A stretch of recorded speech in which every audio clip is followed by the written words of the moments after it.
1. Pit 1, Gunpoint 1118. Fremont, just west of Fremont.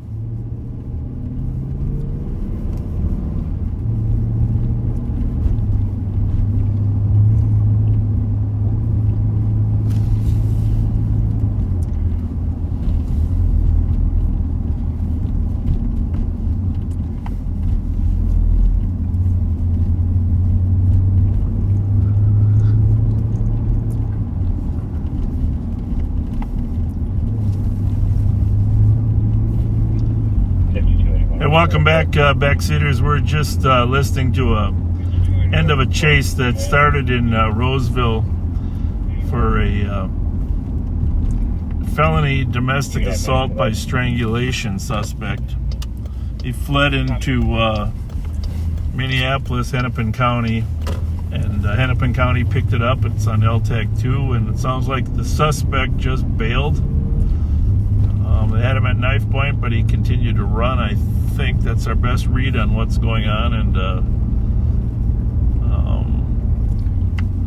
hopefully there's a successful conclusion there.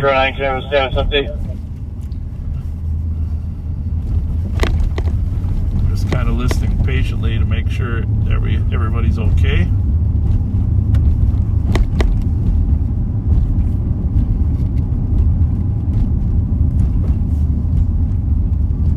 Appreciate you joining us on a Wednesday. The CAT team will be out later this afternoon, but Pat and I did want to talk a little bit about school safety, which has to be a top priority for everyone, always has been at our office. 25 or 31. Can you give me a status update, please? There's a sergeant there over there in Minneapolis. We're taking him into custody. That's good. They're taking him into custody. Taking into custody 1120.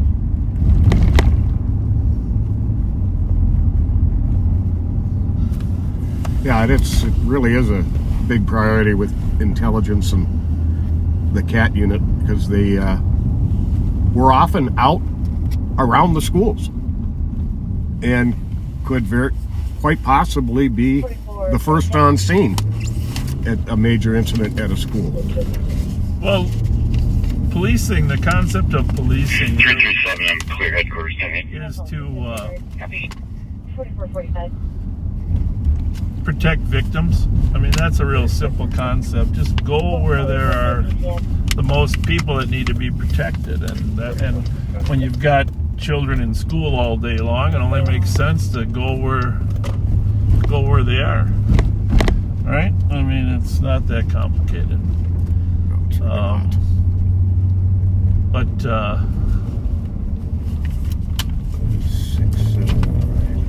kind of surged away there, didn't it? So we're over on the east side. We're gonna discuss some of the things that happened in the past. We're over here off of 1000 block of York. We're driving in the alleys over here because an incident that occurred here last September. Oh, actually, this one was in October. There was a young man that was killed. Antoine Watson was killed over here. And for the 1000 block of York. And that was that precipitated some of the ill will that formed into the current issue at Harding High School. And unfortunately, you're not going to see that in the complaint. And we were a little troubled by that, because our belief is that, you know, you ought to know what's going on as a community, as a school community, as a public. And there are many reasons that may not have been in the complaint, but none of them, in my opinion, offset the need to let the public know what's going on. So we just wanted to talk a little bit about the knifing, but in the context of what had been going on. And You know, it's no secret that the CAT team for the last year and a half has been actively out there in contact with many of these young kids, mostly because they began by stealing cars. Mm-hmm. I mean, there's an evolution of stealing cars over the last 2 to 3 years. And after stealing cars, in some cases, they were carjacking people with strong arm or with a gun. And of course, using the cars for other sorts of criminal activity. And at some point, you know, conflicts between different groups of kids. You can call them gangs. We don't really care whether we use gangs or groups. Does it really matter? We're not afraid to use the gang word. The kids, you know, the kids might use it themselves, but legally in Minnesota, in order to identify someone as a gang member, there's a process that needs to be going through in terms of convictions for crimes and affiliations. But I have to be honest with you, and if you were to look at the social media postings of many of these kids, there wouldn't be any doubt in anybody's mind that with all the guns that are being flashed, that they consider themselves a part of a gang. None whatsoever. So, but these young kids, 14, 15, 16 years old, actually, Negative, not yet. there aren't as many at 18, you know. Oh, I know. At 19. And these kids can be redirected if they are detained and put into some type of treatment facility. Actually, I don't know if you read the Star Tribune story this morning about the guy that was convicted of 20 robberies. It's an unbelievable story. It's in the Star Tribune. The last paragraph in the Star Tribune story quotes the new county attorney in Minneapolis. Well, can you try to pull it up? I'll see if I don't can. know if we got the Carpenters Union. if we have The address. subscriptions in our phones. That's the problem. But the county attorney over there, Mary Moretti's, actually the last paragraph, she says we need more detention alternatives for these kids so that we can correct them when they're younger. Really? That's exactly. This is why I sent it to John Choi. I said, you got to read this. You got to read this because, I mean, John agrees with that, of course, and he's been a leader in asking for alternatives. But I think we were both surprised that Mary Moretti would be also saying, no, we need more detention options for children with treatment. So that was a good sign. I thought, I don't know if anybody else can. So if you're just joining us or you're late, we're on the east side of St. Paul. We're gonna have a discussion about school safety. But here's my question. We have 15 school resource officers in the suburbs of Ramsey County. 15. All the high schools and several of the middle schools. 15 that are well received. The parents, the kids, they work with kids. I mean, not every child's going to like a police officer in the school, but for the most part, well received because they have personalities. They get along with the kids. They relate to them when they're in the school. We have 15 school resource officers in the suburbs of Ramsey County. That's north of Larpen. There are 0 in the city of St. Paul. Okay? So here's my question. Why should inner city kids be less safe in their schools than suburban kids? That makes no sense. It's an injustice to have inner city kids be less safe in their schools than suburban kids. And that is what the St. Paul School Board has decided. Now, there was a press conference yesterday. It's clear the superintendent of the schools, who's a very fine man, and his staff would like school resource officers in there. But they have to get a majority, 4 votes of their school board, to have school resource officers. And apparently they don't have it right now.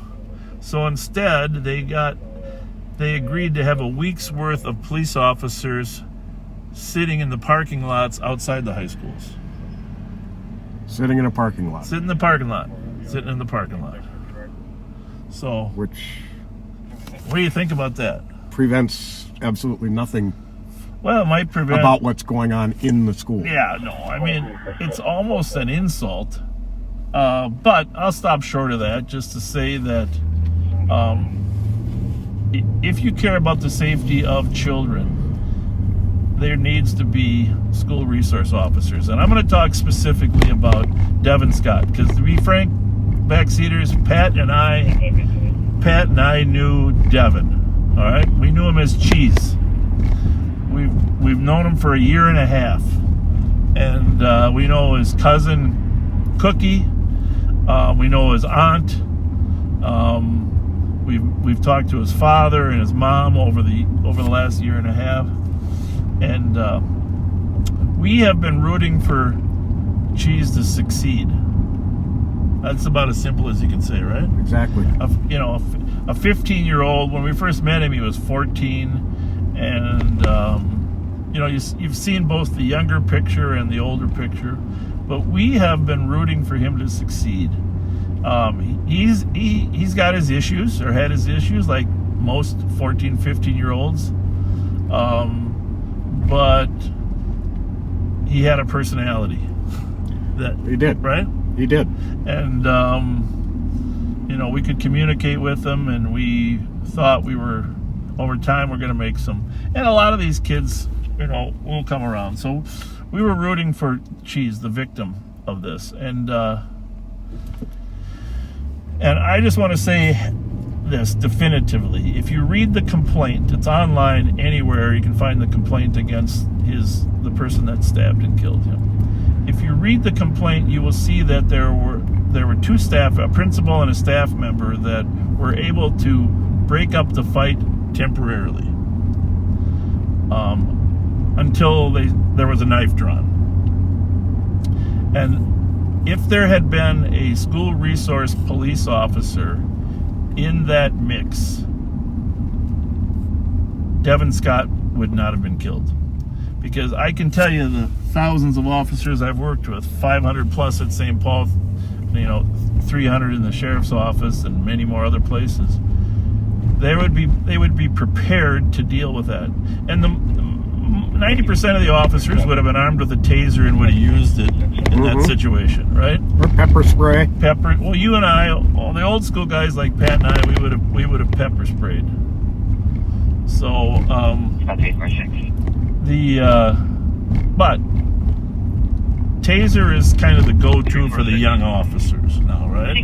But they're also equipped with blunt stunning instruments, and but they're equipped with vests and equipment that can help protect them. They're trained for this very instance, and their mere presence there is going to cause the suspect to reconsider before he stabs someone.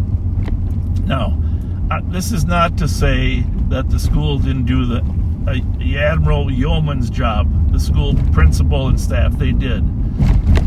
Hats off. I respect to them for doing what they did to intervene. But they should not have to intervene in a knife fight.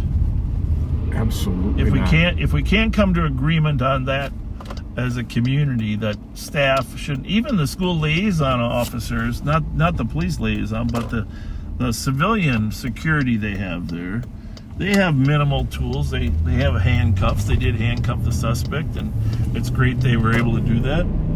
But they shouldn't have to intervene in an active fight involving weapons.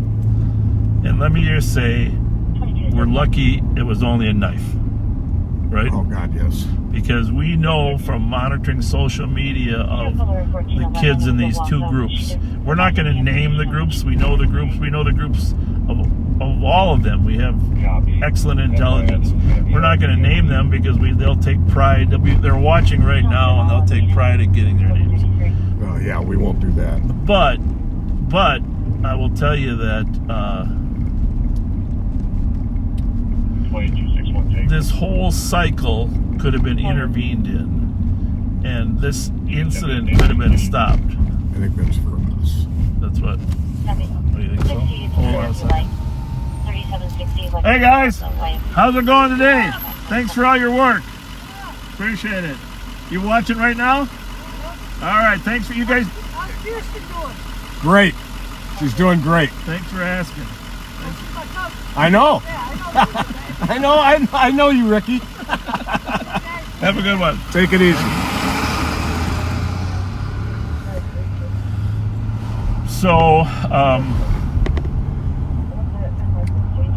let's have a serious conversation, and parents and people that care about what's happening in schools, you got to call your school board members and tell them how you feel. Because there's a lot of school board members saying, well, we're going to wait to see how people feel. All right? There was actually a study done a couple years back, a survey study done, where like 80% of the students in schools wanted SROs. And 100% of the principals. Yeah, 100% of the principals. Thank you for that. And so there were some labor organizations after George Floyd's murder that were opposed to having police officers in school. Okay, that was a political statement. I would say that most teachers represented by those unions would still prefer to have them. So, and I can't help but go back to what you said near the very beginning. Why should a kid at Harding, Johnson, Como, Highland, Washington Tech, any of the schools in St. Paul, why should they feel less safe than a kid in one of the suburban schools? Not even feel less safe, actually be less safe.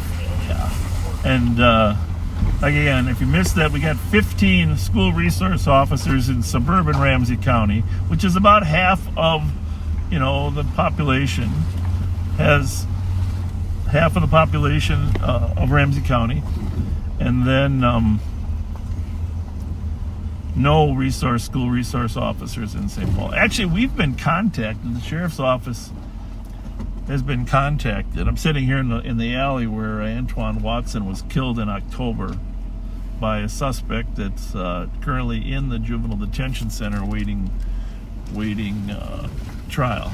And that murder from October has created larger fissures. There was actually a shooting incident prior to that sort of started the fissure, but the real animosity came from Antoine Watson's murder. So, yeah. So please, if you agree with that kids need to be safe in school, I mean, I'll tell you, we were hoping this conversation would come around before someone was killed, right? Absolutely. I mean, you can see the tensions in the schools escalating. Yeah. The number of fights in the school, after school, the number of guns that were taken off students this school year. Here's the other thing that happens with school resource officers. They have more information about what's going on outside the school than the principal does, or the staff. They know what's going on from, police reports, basically. Things that are reported going on the night before, summaries of tour summaries.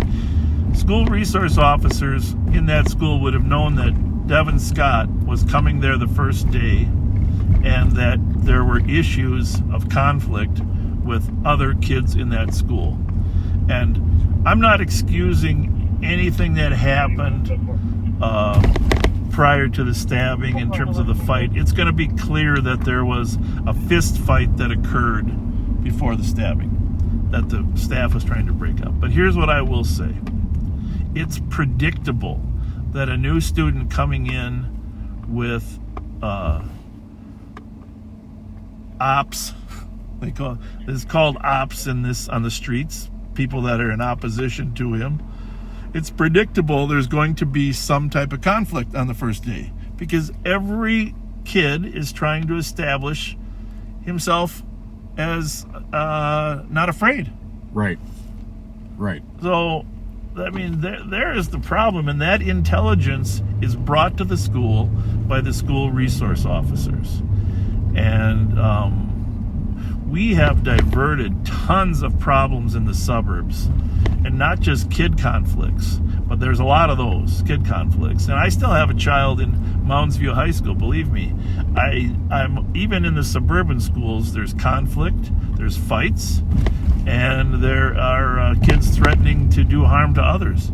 But when you have a school resource officer working hand in hand with the principal or the assistant principal, it's much easier to prevent things from happening. For sure.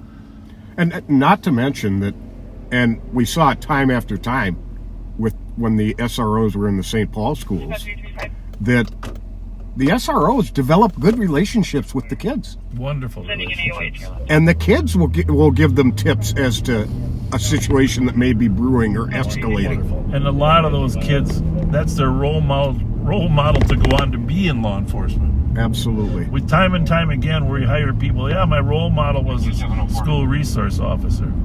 And sadly, there are still a few elected officials that don't want the police to have good relationships with the kids. I've become totally convinced of that, unfortunately. Yeah. This by and large, with very few exceptions, this nonsensical trope, if you will, that the kids are afraid of the police being in the schools is nonsense. It's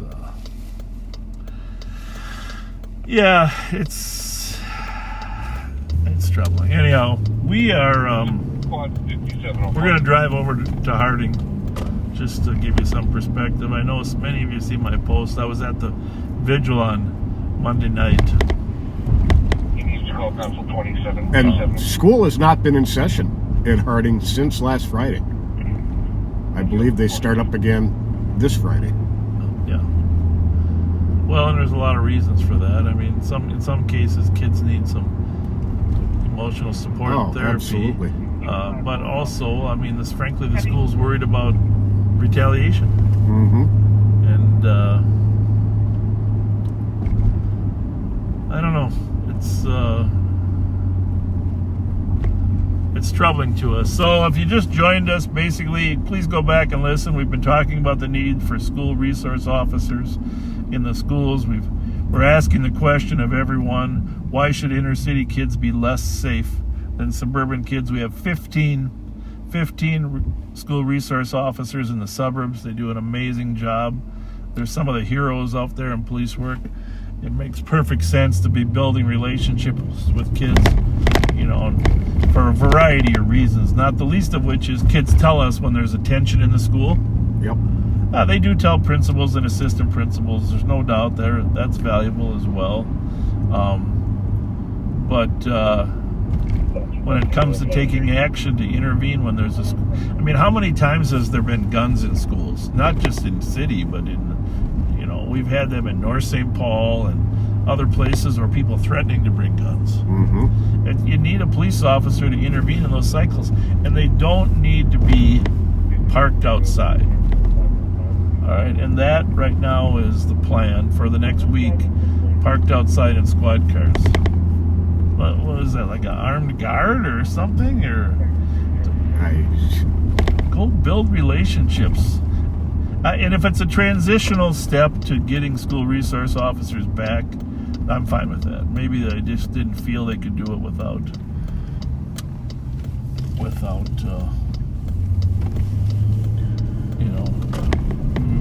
making some of the school board members.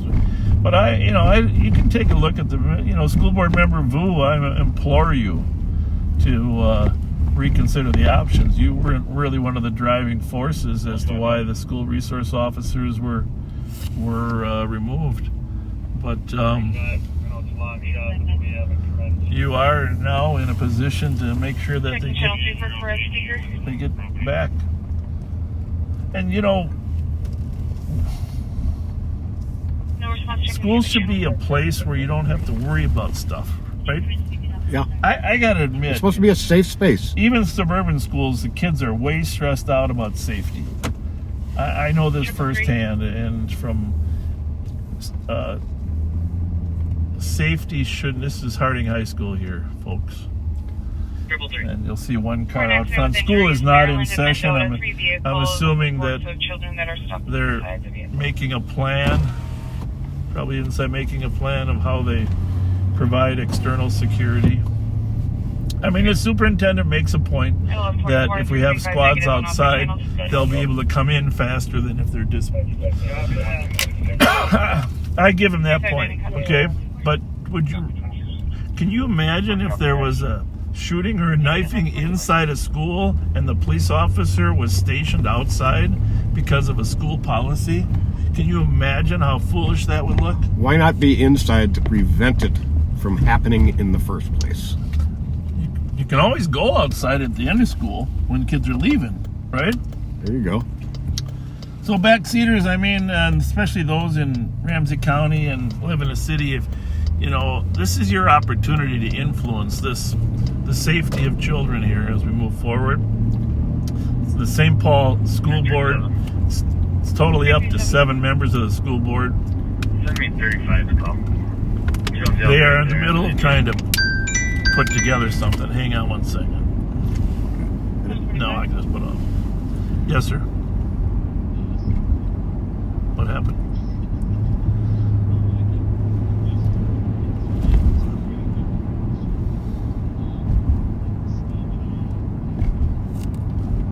Yeah, I don't know if you knew this, but Pat and I are live talking about school safety. That's right. Well, you got to set your notifications.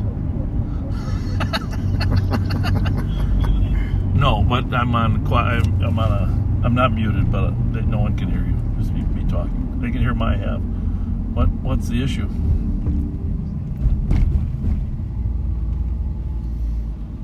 Okay.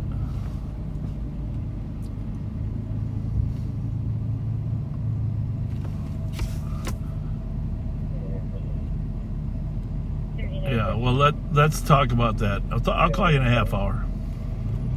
All right, bye. All right.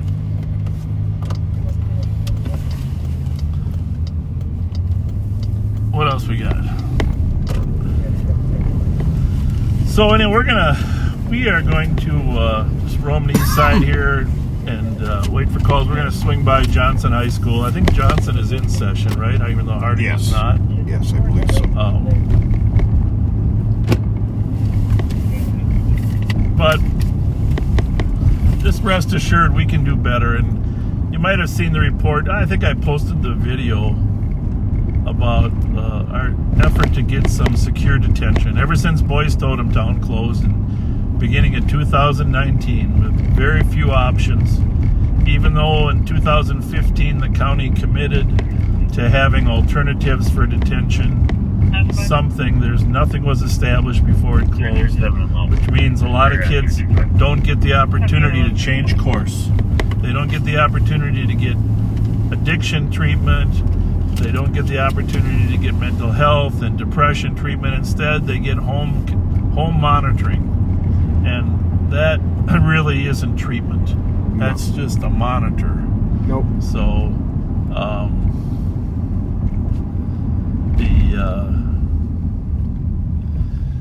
the bottom line is that we need to help kids succeed. Anywhere from 13 to 17 is a critical time. There's more that we can do as a society. Yes, for all those who are saying the parents should be more involved. We don't disagree with that.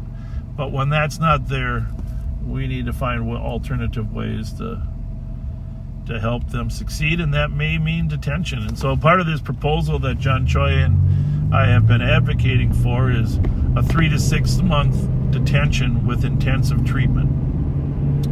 And this would be scattered secure homes, so they wouldn't be able to leave except for jobs and stuff, but they'd have to be part of the programming to treat their mental health and addiction issues would be extensive. So I would be comfortable with the reopening of Boys Totem Town, but getting the county board to agree to that, it's just not going to happen. That's so unfortunate. I mean, it's Totem Town. There are countless examples of people I know who credit Totem Town with having saved their lives. Yeah. I get emails all the time from people that were there. I know several of them, that personally that said that 3 to 6 months in Totem Town turned them around. Absolutely. 2518. So we're up here at Johnson Parkway and Phelan Boulevard. Really, this is the heart of the East Side. North of here is Upper East Side, and south is Lower East Side. And it's been a great community over the years. So many great neighborhoods on the east side, throughout the whole city, throughout the whole county. There's so many great neighborhoods. We have all of our radios on, by the way, if you're wondering, but not a lot going on at this time of the day. Trying to think if I missed anything I wanted to discuss about this.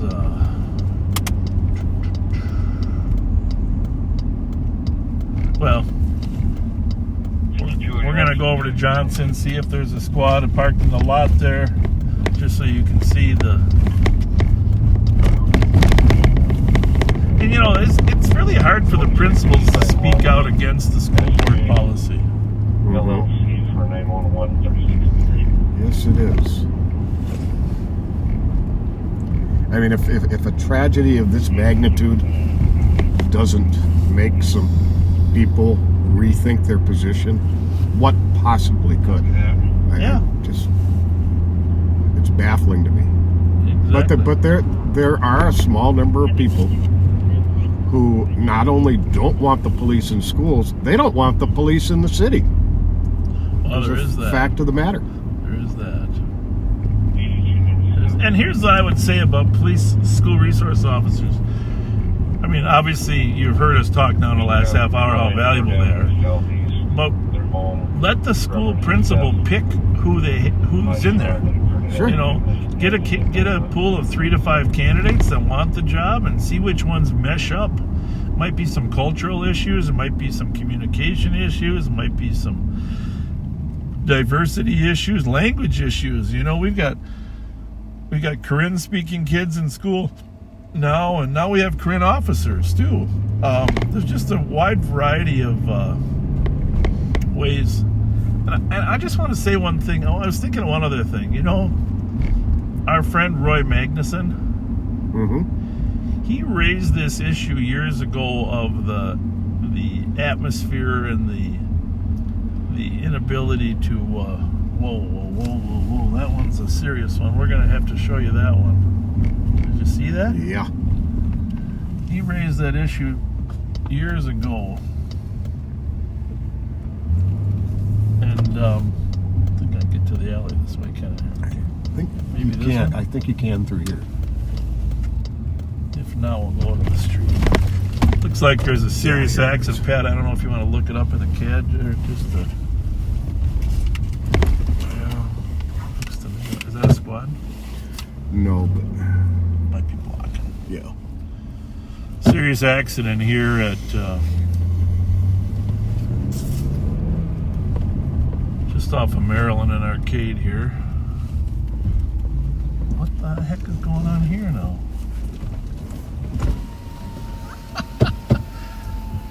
I'll go a different way. Jeez. It's a conspiracy to keep us from getting there. I think they're exchanging spare tires. They're definitely...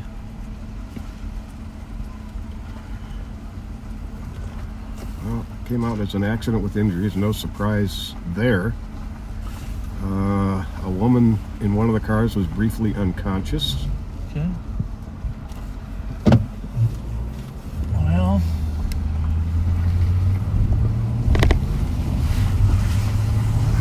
the car at the end moved, but now we got 2 more here. 3 vehicles involved. Children were stuck in one of the vehicles. No mention of them being injured, however, fortunately. Well, the one car's on its side, right? Mm-hmm. I don't know how you get an accident of that severity. 333. Let's go. Just keep moving, bud. Can you just update the call comments? There are no children involved in this accident. Everybody wants to see something. Copy. Oh my gosh. Well, we're going to keep a little distance here. We're going to block the traffic. We're going to block the traffic for... Oh, how that happened. Wow. Make sure nobody comes any further. Let me zoom in on that. Yeah, that's not... I got to tip that thing down again. Just grab it and force it. 358 to 333. Do you need more help up there? That's quite an accident. Huh? Oh, there's 3 cars, it looks like. No, I think we're good. Thank you. Copy.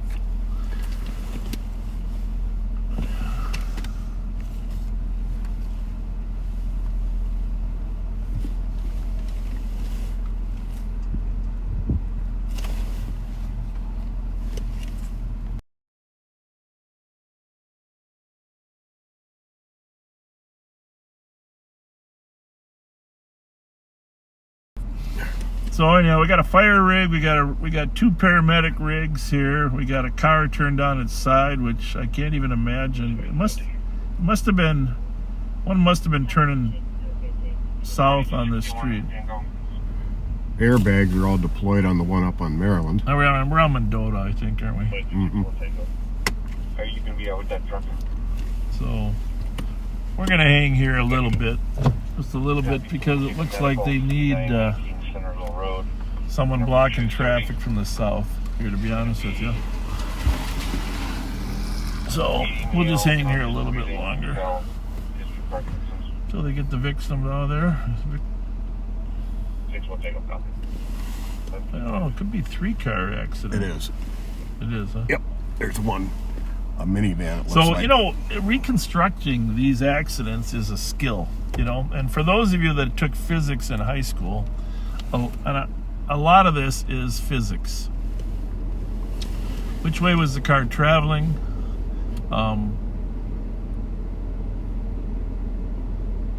Well, really, the car traveling and the speed of the car are the 2 things. Everything has momentum. Speed times mass. And that determines your momentum, or technically your inertia. And so you're not going to change the direction of the inertia unless you apply another force. If a force can come from the other car traveling in a different direction. So the fact that both of these cars are south of Maryland indicates that one of them was traveling south. It could have been 2 of them coming south, one taking a left. It could be just but there had to be force applied to the 2 cars in a southerly direction. Oh, the one up on Maryland facing east has front end damage. So I'm just making an educated guess here that the silver pickup may have been turning south onto Mendota, and it got knocked into the white car, which was primarily uninvolved. Yeah, that might make some sense. And because that car is further east on Mendota, it would have had to be moving in that direction, or something caused that mass to get over there. Mm-hmm. It's physics. But what the interesting part of these accidents is really what causes a car to turn over.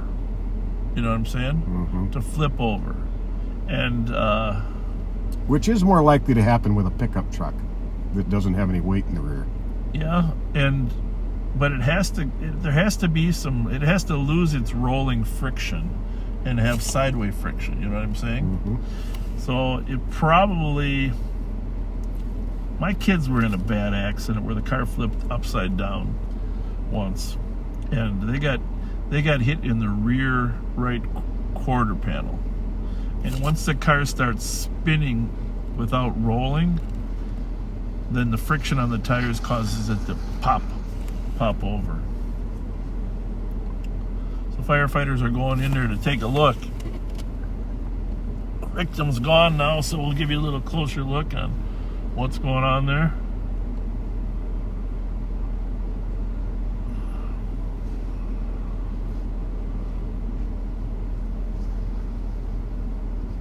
guessing those two people in front of us probably are part of the white car, huh?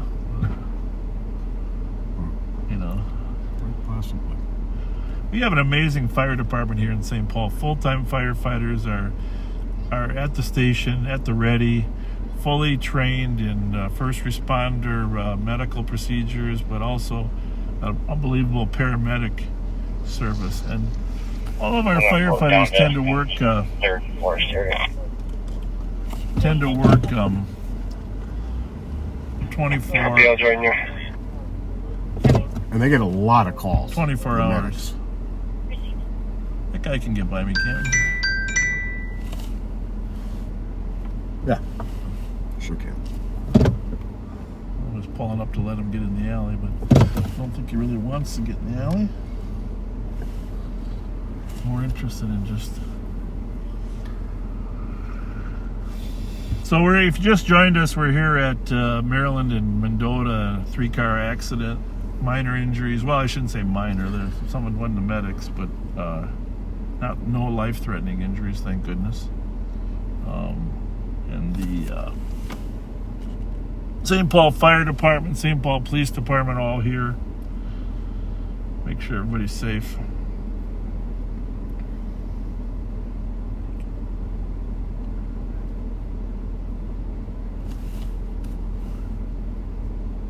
We're just blocking traffic for them. They got a block lane of traffic on lane or two up on Maryland. They got to direct people around. Maryland's one of the busiest streets, probably second busiest street here in St. Paul. Snelling's the busiest, but Maryland still has 15 to 20,000 cars every day on it, and Snelling's up there 30, 35,000. And then there's my least favorite street, White Bear Avenue. I feel like you're taking your life in your hands on that street sometimes. Yeah, that's a busy one too. Very, very busy. I don't know what the numbers are there. I'll have to check that out.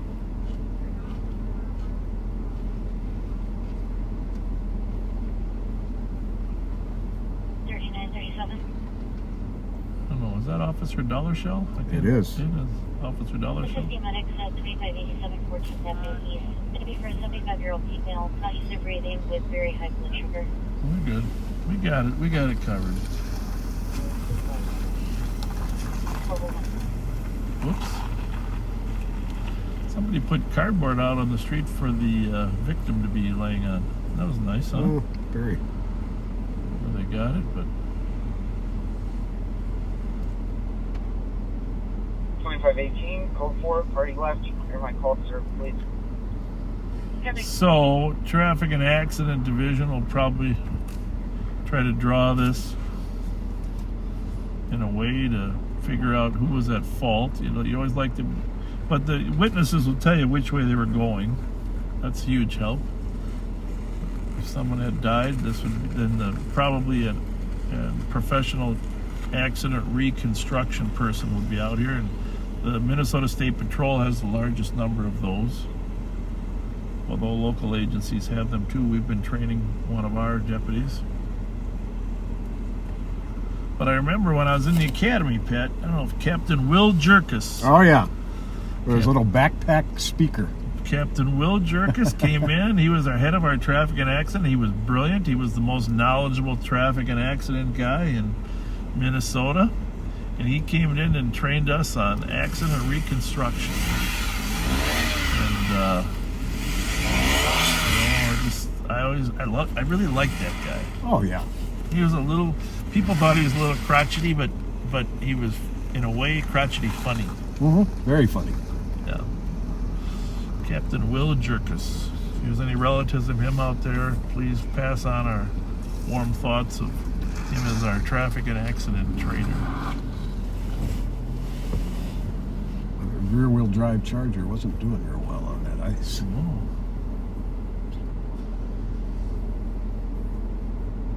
Well, I'm sure the tows are on the way. Looks like that white car is, I'm surprised that they haven't allowed that one to drive away. This is Golden Harvest Foods on our right here. Pretty popular grocery store out this way. And a good one. A really good grocery store. Just Tahoe just went by us, behind us, and the license plate was iPunky. If you know who iPunky is, tell him.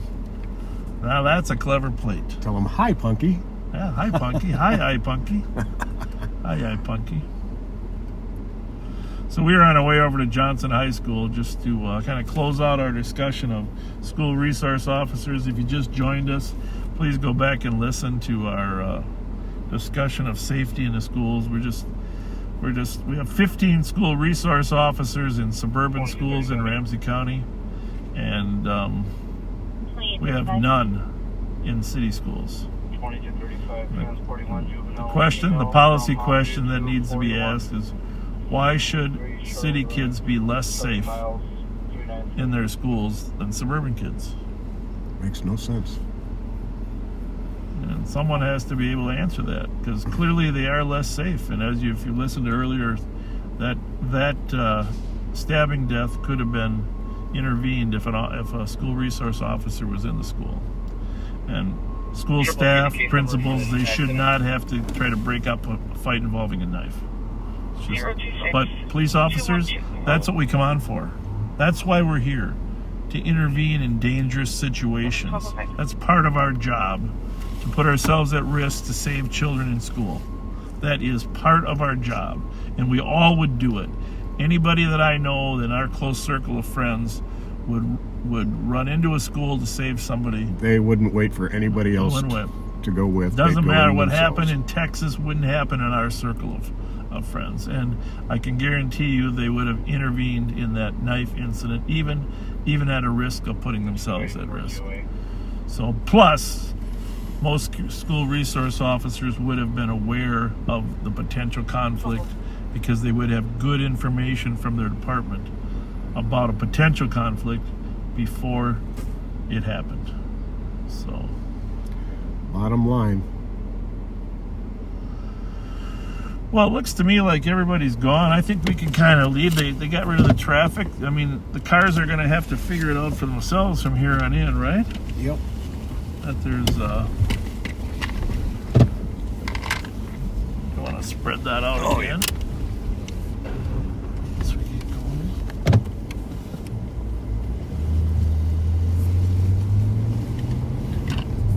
That looks pretty good. Just so you know, we have, in addition to the homicide there on York, we have a complete chronology of all the conflicts, and there are other groups besides these two. It's no secret. We know the whole chronology. It really goes back for about 2 years, even before the CAT team formed. This was going on, and one of the reasons that our crime over here, our carjackings and our auto thefts. You know, Minneapolis hasn't been able to focus. They don't have the resources to focus, but they have 25 auto thefts a day over there in Minneapolis. Crazy.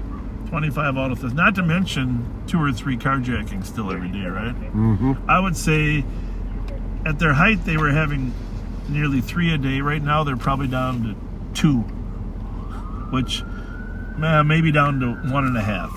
But to go from 650 to 400, is that behind us or where? No, the ambulance. That's him.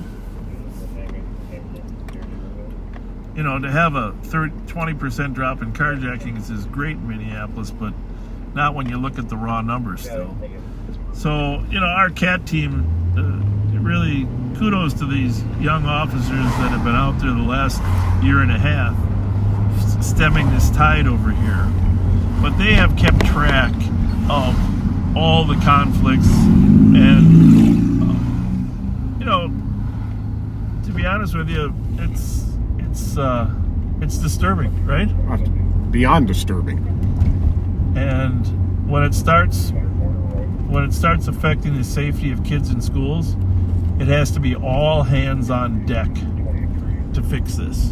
And that all hands on deck practice for sure means school resource officers, police officers in the school. But the other thing that has to be considered is metal detection. I don't know how that works, but I can tell you this, that in my trips to the state fair, you saw how fast metal detection works nowadays. Mm-hmm. You can walk through it and, you know, trigger, but it's really, the technology has improved. Disney has the same thing. Everybody going into a Disney park, any of the 4 parks, and there's thousands of people every day, goes through a metal detector. Anybody going into Disney Springs, the old downtown Disney, metal detector, thousands going through. So is it possible? Yeah, I think the school needs to consider that. And you know, I don't see a police officer stationed here in a squad car. I do not. No, was this not one of the schools? I guess I'm not sure. Johnson? What the heck? I got right away here, lady.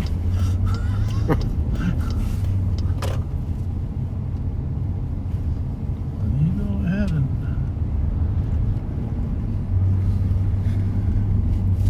So, yeah, I don't know if that. I thought Johnson was one of the schools. Maybe they're in undercover cars, unmarked. That could be. Let's assume that. So anyhow, metal detection might be another option, but it should sure be on the table for discussion.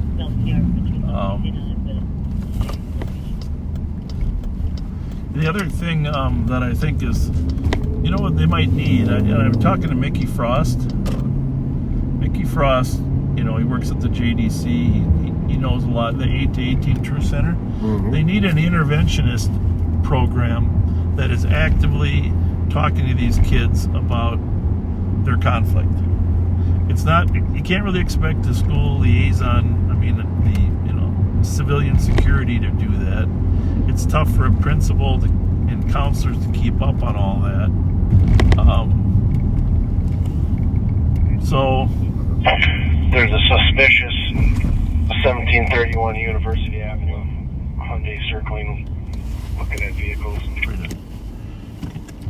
Hey, before we close off today, I'm going to have Pat read from it's a 2020 Highland Villager, a great local newspaper, the Highland Villager, which, you know, to be honest with you, there's a lot of people in the Highland area that can influence policy. So if you can... Definitely. And this is from a 2020 story in the Highland Villager that goes directly to what we've been talking about. The school board vote runs counter to the position of the district's 7 high school principals who all supported renewing the contract with the St. Paul Police Department for school resource officers. Broderick argued that the school resource officers often served as mentors for the high school students. He also cited a 2019 Minnesota student survey administered by the State Department of Education. And let me just interrupt. Broderick is John Broderick, who was the one vote on the school board that voted to keep the school resource officers in 2020, and a very fine man, I might add. Absolutely. This 2019 student survey by the State Department of Education found that 94% of 11th grade students surveyed either agreed or strongly agreed with the statement that having a police officer in their school was a good idea. 94% of 11th graders thought having a school resource police officer in their school was a good idea. 94%. Is that amazing or what? Yes. Absolutely. Is that the whole story? Yep. Okay. All right, well, we're going to sign off now. Thanks for... we'll stay on for 5 more minutes. We got to give you at least 1 good hour, right? 1 good hour. Absolutely. 1 good hour.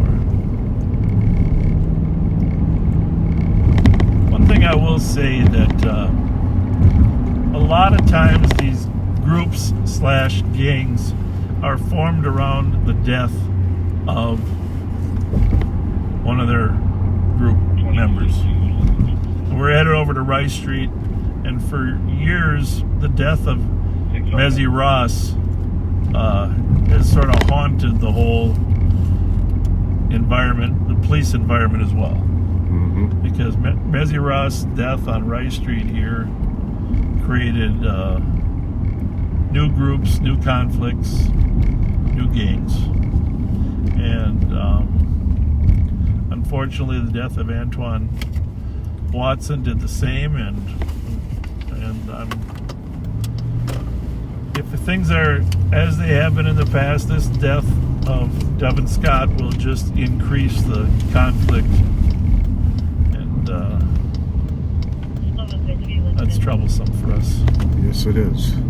So it isn't just about Devin. It is about Devin. It should be about Devin, but it isn't just about him, because this conflict will now increase and impact the safety of others in the future. So, and we are gonna wrap it up. We're gonna go south on Rice Street. We'll stick with you as we go south on Rice Street. But please, if you just joined us, go back and listen. You can go back on YouTube anytime. Facebook, I think you can go back after it's posted, and just keep the safety. You almost saw another one. Keep the safety of our children in the schools in your minds. And the CAT team will be out this afternoon. I don't know what time. They won't be talking about the same issue. They'll just be on patrol. But enjoy your day. I hope you all had a good Valentine's Day. I know Pat did.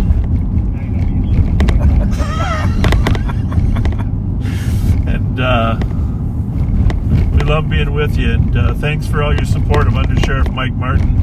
He does an amazing job out there. He's got tons of experience, and we appreciate the comments. And we got just a great team. There's other people we're going to be introducing you to in time. Some of our patrol cars, as summer heats up, we're going to put you live in the back seat of some of our patrol cars, our marked cars as well. But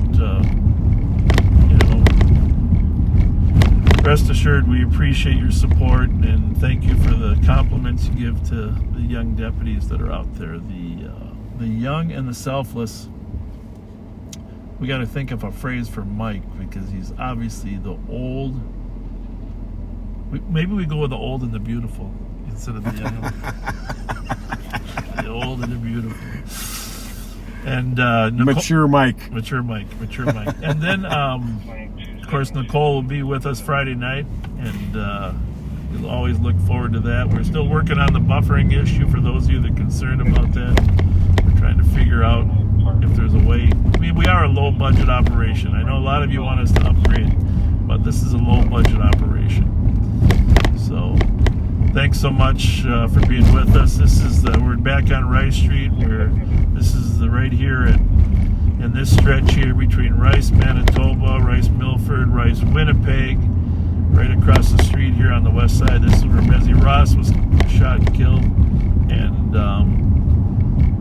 this is a lot of times this groups just spring up as a result of that. So we will keep you posted. Friday night, Pat and I will see you Friday night. Pat, I had a couple people that weren't happy that you closed off at 1 o'clock. They said they changed their sleeping schedule so that we would be up till 3. Well, my apologies, folks, but that was a long day. I know, it was a long. You worked days too. I started at 10:30 that morning. We're going to do our very best to work till at least 2. And I know Sergeant Stick Suki wants to work till 3 every night, because he knows that pursuing people after 2 is safer. So Suki and Nicole will be working till 3 as well. All right. And other thing I do want to mention is, we had a longer conversation with this. We're going to have to start deleting people that are unkind and blocking them, because a lot of people come to this thread because they like the kindness and the social reaction. We don't need unkind people live on patrol. And if you're doing that, please stop. Otherwise, we're just going to have to block people. And we don't like doing that. No, we don't like to, but resist the temptation, resist the urge to say something mean-spirited, you know, and I will leave it at Kelly, that. monitoring number. Pat, you want to close up? All right, folks, thank you for being with us. We know this was a short one, but we felt it was important She does lunch. to bring up the issue of school resource officers and the need for our inner city kids to be safe as much as suburban kids get to be safe. So thank you for being with us, and stand by for the Cat Time team in a little while, and we will see you Friday night when we go live. Have a good night, or good day. Like nobody's in there right now.